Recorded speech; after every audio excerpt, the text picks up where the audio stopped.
और मधुपुर के नवनिर्वाचित सांसद हरीश मीणा जी, हमारी अध्यापिका जी, अध्यक्ष जी, अली साहब चेयरमैन, पर उपस्थित हमारे रामनाथ मीणा जी जो कि हमारे बीच में आए हैं, सभी अतिथिगण, स्कूल के प्रांगण में उपस्थित सभी टीचर, फैकल्टी, स्टाफ और इस कार्यक्रम में मौजूद सभी नौजवान दोस्तों, आदरणीय बुजुर्गों, प्यारे बच्चों, माताओं, बहनों, मैं सबसे पहले बहुत बहुत बधाई देना चाहता हूँ इन सभी छात्राओं को, उनके परिवारजनों को, स्कूल के प्रशासन को, प्रिंसिपल महोदया को कि एक लंबे इंतजार के बाद एक बहुत खूबसूरत इस भवन का, बिल्डिंग का निर्माण हुआ। और अभी वो विष्णु मामा को मैं बोल रहा था, तो हरीश जी इस बिल्डिंग का मैंने 3 बार निरीक्षण किया। जिस बार मैं आता था हमेशा मुझे डेडलाइन बढ़ा देते, 3 महीने, 4 महीने, 6 महीने। अब मैं चाहता था कि काम पिछले साल दिवाली तक हो जाए, वो किसी कारणवश हो नहीं पाया। लेकिन इन 37 कमरों के निर्माण में बहुत सारी अटकलें बीच में आई, स्वीकृतियाँ होती हैं, आर्थिक होती है, प्रशासनिक होती है, टेंडर होता है, उसमें टाइम लगता है, उसके बाद ठेकेदार करना।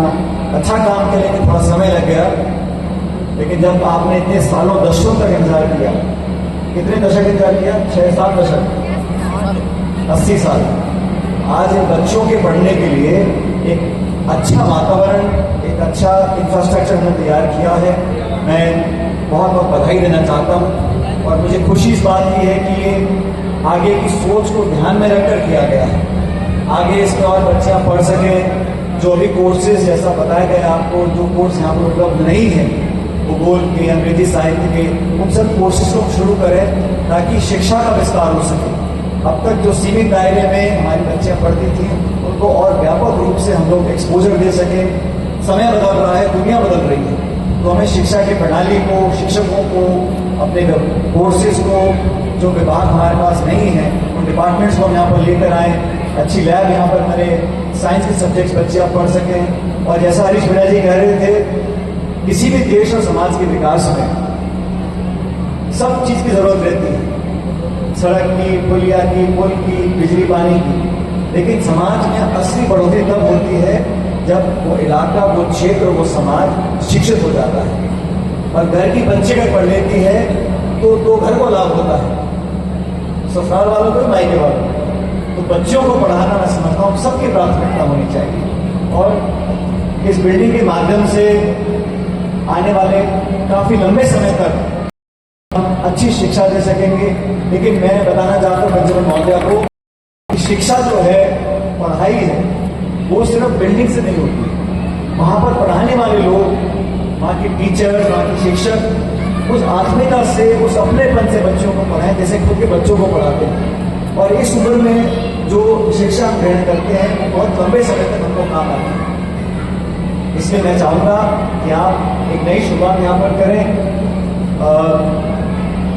देश प्रदेश में तब्दीलियाँ होती रहती हैं, प्रशासन, सरकारें, नेता बदलते रहते हैं, लेकिन जिन मुद्दों को लेकर हम सब लोग जनसेवा में आए हैं, लोगों की मदद करना, पढ़ाई के संसाधन कराना, इस गाँव विधानसभा क्षेत्र में जिन जिन गाँव में जाता हूँ अनेक मांगे आती हैं, लेकिन मेरी प्राथमिकता रहती है कि बच्चों की पढ़ाई के लिए उनके संसाधन, स्कूल, डंडा बनाना, बाउंड्री बनाना, खेल के मैदान, लैब, कंप्यूटर, चारदीवारी, वो सब संसाधन हम अगर अच्छे रखेंगे तो सरकार और डिपार्टमेंट और वो अगर शिक्षा में कुछ खर्चा करता है तो वो खर्चा नहीं, वो निवेश है।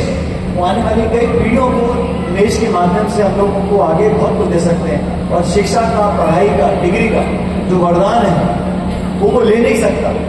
बाकी धन, दौलत, पैसा, पद, ये सब आते जाते रहते हैं, लेकिन अच्छे शिक्षित इंसान जो बन जाते हैं वो अच्छे नागरिक बनते हैं। और अच्छे नागरिक इस देश की जरूरत है। ये देश नौजवान है, नौजवान बच्चे बच्चियाँ पढ़ें, अच्छे नागरिक बने, शिक्षित हो जाए, ये हम सबकी एक धारणा होनी चाहिए। उस दिशा में हम लोगों को काम करना चाहिए। अभी ये मैडम भाषण दे रही थी, इन्होंने ये नहीं बताया कि इस बिल्डिंग में कितना खर्च हुआ। कितना खर्च हुआ? 4.5 करोड़। 4.5 करोड़ खर्चा बिल्डिंग को बनाने में हुआ। उसका जिक्र किया 1 लाइन में, लेकिन जो जो चाहिए वो पुलिस बना के रखी इन्होंने। पानी के कूलर, टेबल, एसी,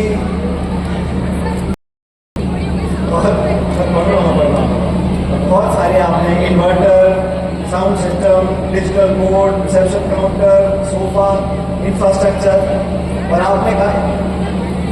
आपने कहा ये लिस्ट आपने बना के दी मेरे को। अब ये बच्चों की पढ़ाई का मामला है, तो इसमें हमें कोई ये नहीं देखना कि कितना खर्च हो रहा है, कितना निवेश हो रहा है।